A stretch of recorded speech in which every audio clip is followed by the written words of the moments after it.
భద్రాద్రిలో శ్రీరామనవమి వేడుకలకు ఆలయం సర్వాంగ సుందరంగా తీర్చిదిద్దారు. విద్యుత్ దీపాల వెలుగులో సీతారాములు కొలువైన ఆలయం మెరిసిపోతోంది. రాములోరి కళ్యాణంలో మంగళసూత్రంలో 3 పుస్తల్లో 3వ పుస్తకు ఎంతో విశిష్టత ఉంది. వందల ఏళ్లుగా రాములోరి కళ్యాణంలో ఆనవాయితీగా వస్తున్న బంగారు ఆభరణాలపై ప్రత్యేక కథనం.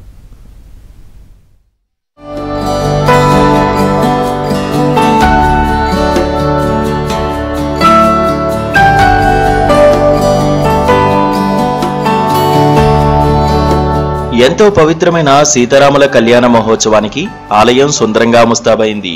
ఈ వేడుకను అంగరంగ వైభవంగా నిర్వహించేందుకు దేవస్థానం ఆధ్వర్యంలో ఏర్పాట్లు చేశారు. రామాలయం మొత్తాన్ని విద్యుత్ దీపాలతో అలంకరించడంతో శోభాయమానంగా కాంతులు విరజిమ్ముతోంది.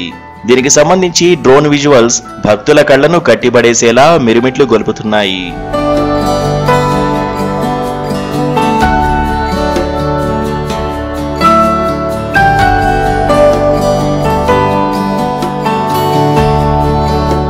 భద్రాచలంలో శ్రీరామనవమి నాడు నిర్వహించే సీతారాముల కళ్యాణం అంటే లోక కళ్యాణం. భద్రాచలంలో రాములోరి పెళ్లంటే ఎంతో సందడి, మరెంతో ప్రత్యేకం. 16వ శతాబ్దంలో భక్త రామదాసు రామాలయాన్ని నిర్మించడంతో పాటు సీతారామ లక్ష్మణులకు ఎన్నో బంగారు ఆభరణాలు చేయించారు. సీతారాముల కళ్యాణంలో ముఖ్య ఘట్టమైన మాంగళ్య ధారణ ఎంతో ప్రత్యేకం. ఎందుకంటే మంగళసూత్రంలో 3 పుస్తెలు ఉంటాయి. ఒకటి రాముని తండ్రి దశరథ మహారాజు తరపున, రెండోది సీతమ్మ తండ్రి జనక మహారాజు తరపున, మూడోది యావత్ భక్తజనం తరపున భక్త రామదాసు చేయించిన 3 పుస్తెలు ఉంటాయి. 3 పుస్తెలున్న మంగళసూత్ర ధారణ ఘట్టం ఎంతో ప్రత్యేకమైంది. ఉగాది నుండి ప్రారంభమైనటువంటి వసంతపక్ష ప్రయుక్త శ్రీరామనవమి తిరుకళ్యాణ బ్రహ్మోత్సవాల్లో అంగరంగ వైభవంగా ప్రారంభమై ముఖ్యంగా శ్రీరామనవమి ఆ ఉత్సవాలు మనకు 6వ తారీఖున వైభవంగా జరుగుతుంది. శ్రీరామనవమి నాడు సీతారాముల కళ్యాణోత్సవం చాలా వైభవపేతంగా జరుగుతుంది. భద్రాచల దివ్యక్షేత్రంలో సీతారాముల కళ్యాణ సమయంలో సీతమ్మ వారికి రాముల వారు మెడలో ధరింపజేసేటువంటి మాంగళ్య సూత్రం చాలా ప్రత్యేకమైనటువంటిది. ముఖ్యంగా ఆనాడు రామదాసు గారు ఆ సీతారాముల కళ్యాణాన్ని నిర్వహించేటప్పుడు తాను తన భక్తిని అంతా కూడా ఆ మాంగళ్యంలో నింపాడు అని మనకు తెలుస్తూ ఉన్నదన్నమాట. రామదాసు గారు కేవలం మాంగళ్యాన్ని మాత్రమే సీతారాములకు చేయించడం కాకుండా అనేక రకాలైనటువంటి ఆభరణాలు కూడా తయారు చేయించాడు. మాంగళ్యంలో 3 మాంగళ్యాలు ఉంటాయి భద్రాచల కళ్యాణంలో.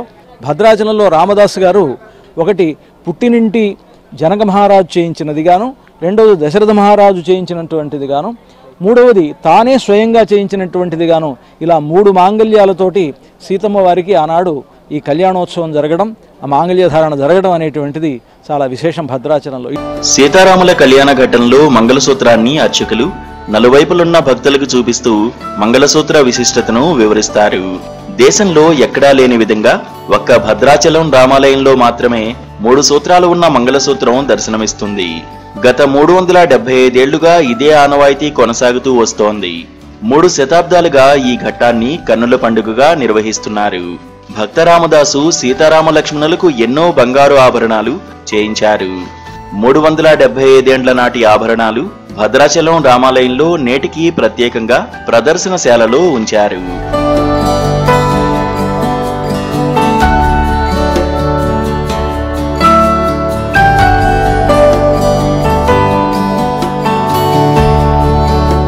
సీతారాములతో పాటు లక్ష్మణ, భరత శత్రుఘ్నులకు చేయించిన ఆభరణాలను తాను ఆలపించిన కీర్తనల్లో భక్త రామదాసు ప్రత్యేకంగా ప్రస్తావించారు.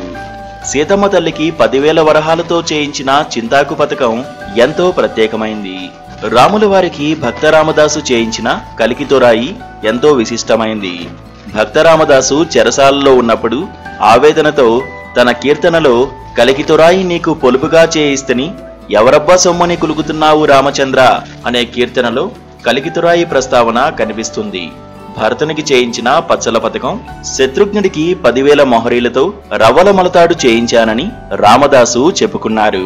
3 శతాబ్దాలుగా భద్రాచల రాముడికి జరుగుతున్న కళ్యాణ మహోత్సవాన్ని తిలకించేందుకు భక్తులు ఇప్పటికే ఆలయ బాట పట్టారు. మరోవైపు ఆలయ అధికారులు భక్తులకు అవసరమైన అన్ని ఏర్పాట్లు పూర్తి చేశారు.